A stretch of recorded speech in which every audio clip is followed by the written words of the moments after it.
Bueno, a ver, vamos a comenzar hablando sobre los procesos didácticos de comunicación. Comunicación tiene 3 competencias. Vamos a empezar con la primera y vamos a ir luego viendo las demás y lo que implica cada proceso didáctico. Entonces, se comunica oralmente en su lengua materna. Vamos a ver el primer proceso, que es antes del texto oral. Es el momento que implica la generación del propósito comunicativo en los estudiantes. Y ahí es importante porque se movilizan los saberes previos y se establecen las normas de convivencia también.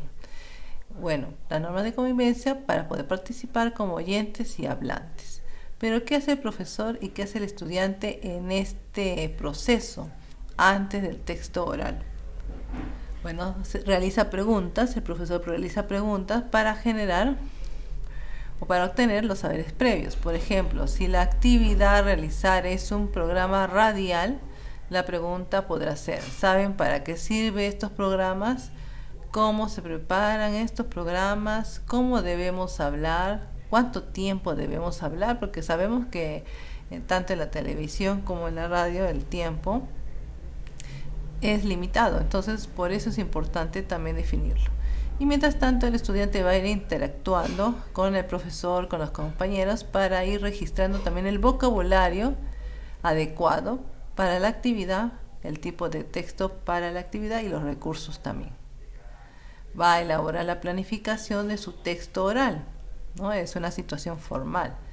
Y el maestro va a orientar al estudiante para el desarrollo de su capacidad, adecuando y siguiendo el mismo ejemplo. El ejemplo de pensar qué tipo de registro va a usar en la transmisión, también de noticias, puede ser también aplicado para noticias, también para comunicar hechos. Y la maestra va a apoyar al estudiante en la preparación de los materiales también para utilizar, ¿no? Ya sean fuentes directas o indirectas. Eso es importante porque hay bastante información en internet, pero no todo es confiable y no todo es bueno. Entonces la maestra tiene que también apoyar, facilitar determinadas páginas web para que el estudiante pueda hacer uso, ¿no? Y propiciar espacios para que ensaye el estudiante. Durante el texto oral es justamente para orientar al estudiante en la toma de apuntes, no solamente para seguir motivándolo a participar, sino en la toma de apuntes. Sabemos que el profesor va a ser el moderador de las situaciones, de diversas situaciones en que el hablante y el oyente va a ir interactuando. Entonces el estudiante, con todas las ideas apuntadas, que deben ser coherentes, interesantes, le van a ser útiles para recordar en el momento que va a hacer uso también ya de la expresión y dando a conocer el objetivo de la comunicación, ¿no? Por eso es el propósito comunicativo. También el lenguaje corporal es muy importante, los recursos, los esquemas gráficos, puede hacer uso el estudiante, identifica la información más importante y asume una posición personal, expresa sus ideas como ya se dijo y bueno, y acompaña su texto con gestos, posturas. Después del texto oral, que es la revisión y la evaluación, vamos a plantear también preguntas de evaluación y retroalimentar. Vamos a orientar las posturas, las emociones sobre el tema que se ha tratado, si se empleó bien la entonación, si fueron expresadas bien las ideas. El estudiante va también a autoevaluarse, lo que expresa durante y al final del proceso comunicativo, ¿no? Utilizando fichas de autoevaluación, diálogos con sus compañeros y en grupo también puede ser en clase. Esto es referente a la primera competencia. En la segunda competencia, que es sobre leer diversos tipos, tenemos igual procesos didácticos, ¿no? Antes de la lectura, que justamente también movilizamos los saberes previos necesarios para la comprensión del texto y elaborar predicciones. El propósito es conectar los conocimientos previos con el tema del texto y motivar la lectura. Entonces, ¿qué vamos a hacer? Vamos a seleccionar diversos tipos de textos. Primero, para poder seleccionar tenemos que haber leído, conocer el contenido para poder brindar o dar a conocer según las necesidades de los estudiantes. Realizar una lectura atenta al texto, motivar a los estudiantes a observar las imágenes y la estructura del texto.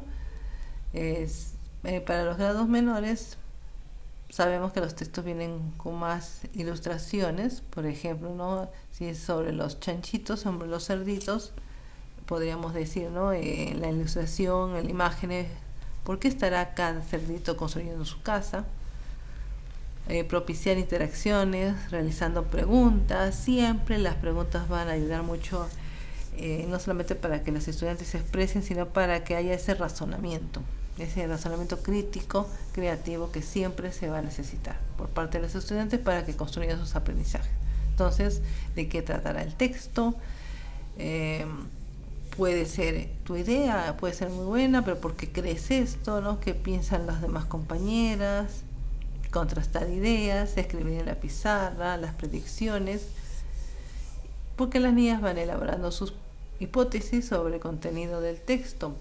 También pueden observar no solamente el título del texto, sino la carátula, los subtítulos, el cuerpo, ¿no? La contracarátula, los capítulos, índices.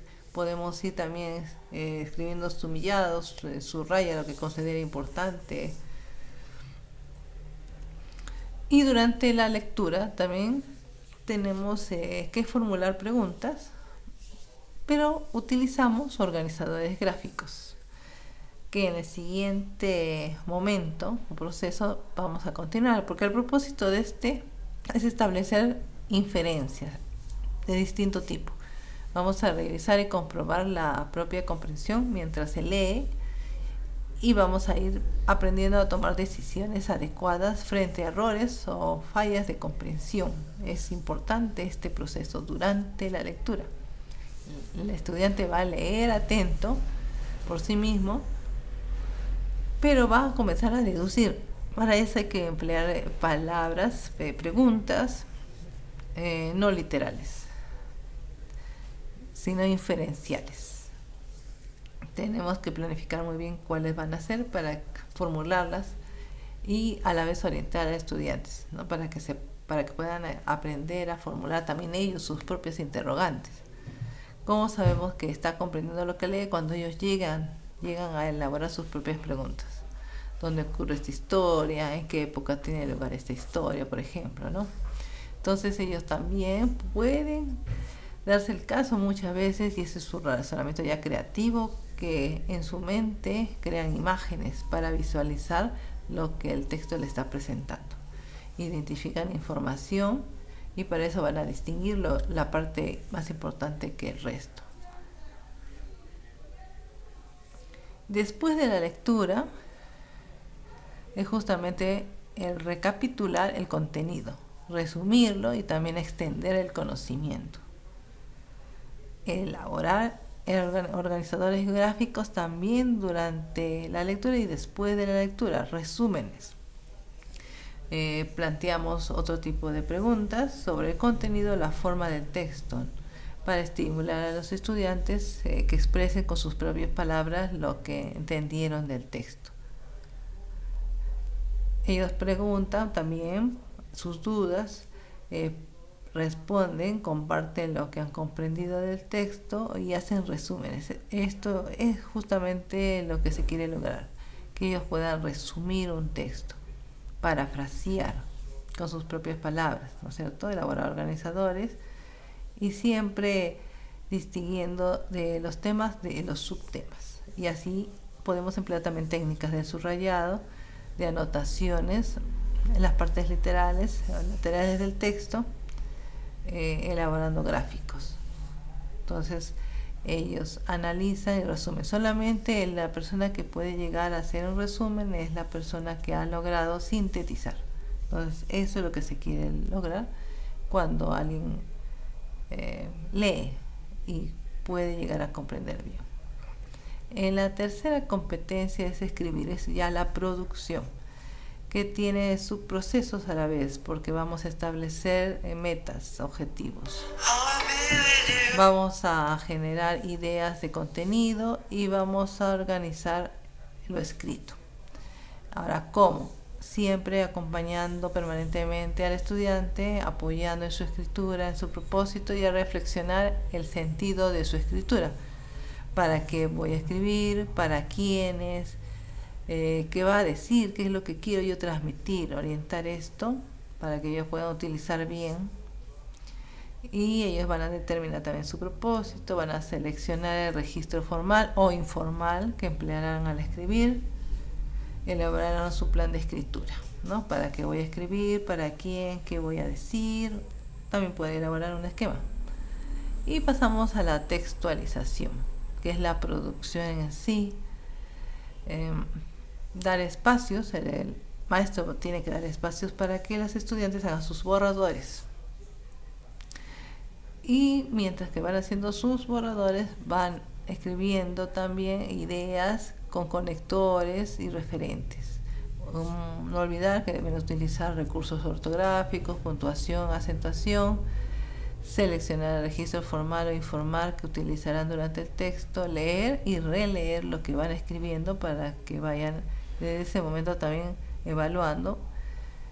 También se puede ir monitoreando en ese momento el maestro para que pueda hacer la retroalimentación. La revisión es el proceso final de esta competencia 3. Es en el momento en el que el escritor compara su texto con los propósitos propuestos, ¿no? Evalúa y revisa su texto para corregir los errores. Entonces, nosotros podemos hacer de mediadores y retroalimentar ¿cómo? Haciendo preguntas, ¿no? No decirle exactamente dónde está el error, no decirle que lo cambien, menos decirle, bueno, está mal, hazlo todo de nuevo, no, sino con preguntas, ¿no? ¿Es lo que querías decir? ¿Estará claro? Este fragmento, este párrafo, hay coherencia y cohesión, has dicho todo lo que tenías de la intención de escribir en tu texto, guarda relación con el propósito, con el mensaje que quieres transmitir, estas palabras. Si son palabras nuevas, has utilizado bien el diccionario para hacer uso de ellas. Repites constantemente, ¿no te parece que esta palabra cuántas veces está señalándose? ¿Por qué? ¿Podrá seguir así? ¿Podemos mejorar? Y etcétera, etcétera. Muchas formas que se puede orientar y ayudar al estudiante que descubra lo mejor, descubre el error y descubra que se puede hacer un mejor trabajo. Entonces ella va a explicar su función que puede tener una palabra en el texto, va a explicar sus propias palabras, las razones del por qué ha organizado de esa forma el texto. Y hace la revisión final, ¿no? Lo pasa limpio, como diríamos, y ya quedaría listo para la presentación o la comunicación. Bueno, entonces estos fueron los procesos didácticos de comunicación vistos rápidamente, concretamente, para que sea una ayuda en el momento de formular en nuestra sesión.